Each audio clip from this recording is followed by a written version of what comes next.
solution to differential equations, we're given an example where the change in y with the respect to change in time plus ay is equals to b, where we know that our a and b are our constants,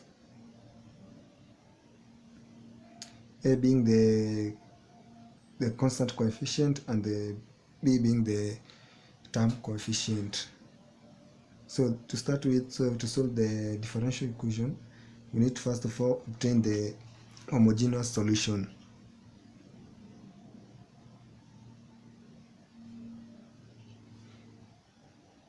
The homogeneous solution.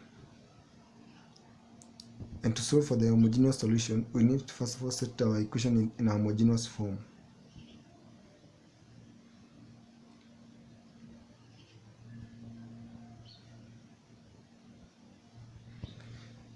Setting our equation in a homogeneous form, we need to get our b, the term coefficient, to be equal to 0.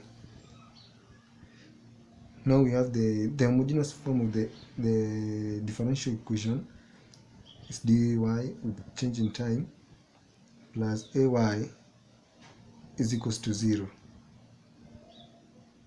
We then have to equate the change, we equate it with ay. So we take our ay to the other side. So we remain with d change in y with change in time to be equal to negative ay. So with that we multiply both sides by dt, and we divide both sides by y. Cancel our change in time and we cancel our y. So what we remain with is 1 over y with respect to change in y to be equal to negative a change in time. So the next thing we do is we integrate both sides. So we integrate 1 over y with respect to y to be equal to negative a, which is a constant. Then we integrate our change in time. So here what we obtain is ln of y plus constant 1 is equals to a, negative a, then time plus constant 2. So then we take our constant 1 to the other side. So we remain with ln y to be equal to negative at plus constant 2 minus our constant 1. So to obtain the value of y, we find the antilog of both sides. So it's like dividing both sides by the ln. So we get y to be equal to now the antilog of these two. So we'll have the antilog negative at plus the antilog c2 minus c1. We come and we let a be equal to the value of this antilog c2 minus c1.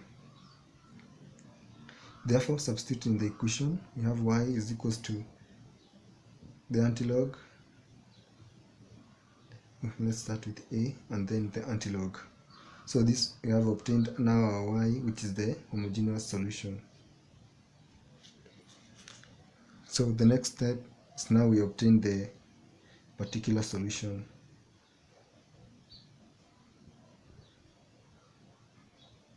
And to obtain the particular solution, now here we are going to use the non-homogeneous form of the equation.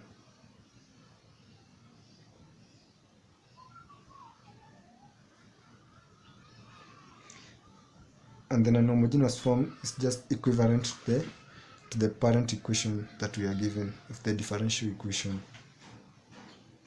So we have our change in y with change in time plus ay to be equal to b. So that's the non-homogeneous form. So here we set two conditions. For the particular solution. So we have our y. We set now the dependent variable y to be equal to the steady state value or the equilibrium. This now we call the steady state value or the equilibrium value, or what we call the stationary value.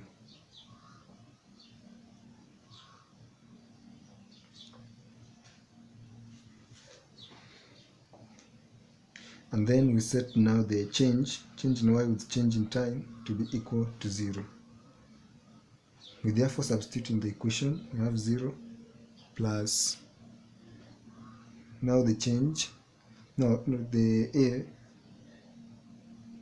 and the y bar to be equal to b.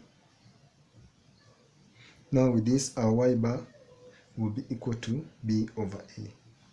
Because now we divide both sides by a, we obtain now our y bar, which is equals to b over a, which is also equal to our y, which is our particular solution.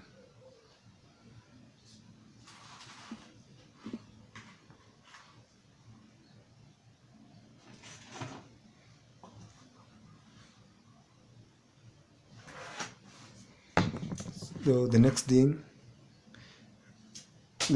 is now we obtain the general solution.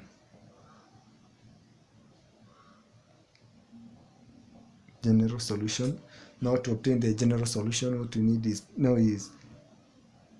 y, which is the function of time, to be equal to y, which is the homogeneous solution, and our plus our y, which is the particular solution. So what we obtained here is our y, the homogeneous form, the homogeneous solution, and the y which I've obtained as a y particular. So we first of all take the first one. So y is a function of time to be equal to the y homogeneous.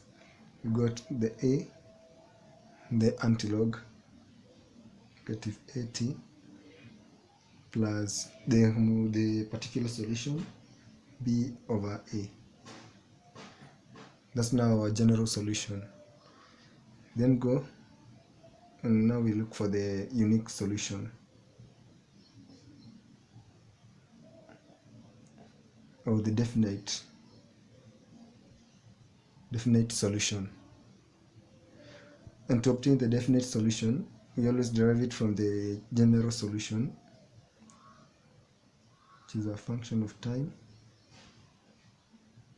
our a, then the antilog plus the particular solution. So our a is the arbitrary constant,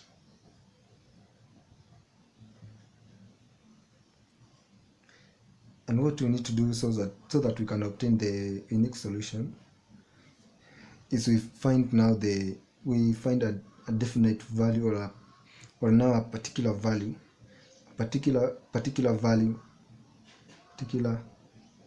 or a definite value for the arbitrary constant, so that we can then replace it in the general solution. In this solution, we substitute in this solution, so that now we can obtain the unique solution. So to start with, we have now to set conditions for this, and the conditions we are supposed to set is that now the initial conditions, call them the initial conditions.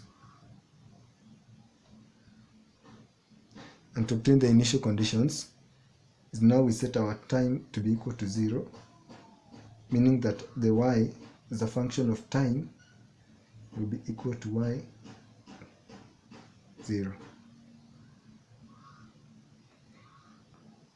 We come then we replace it in the general solution, this solution.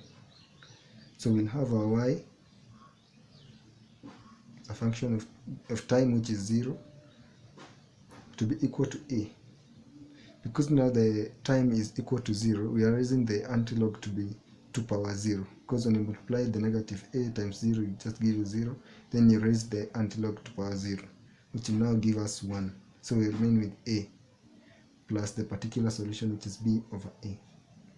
So to obtain the arbitrary constant, what we do is now we take the b over a, which is a particular solution, to the other side. So we'll have our a to be equal to y minus b over a. So this is our the value of the arbitrary constant. We then now substitute in the equation that we have here. So we have y, which is a function of time, to be equal to a, which is our a is this one, y0 minus b over a, multiplied by the antilog negative at, then you add the particular solution. Now with that, we have now obtained the unique solution, or now the unique solution or the definite solution of the homogeneous, of the differential equation. And now with this is now the how you solve now for the differential equations.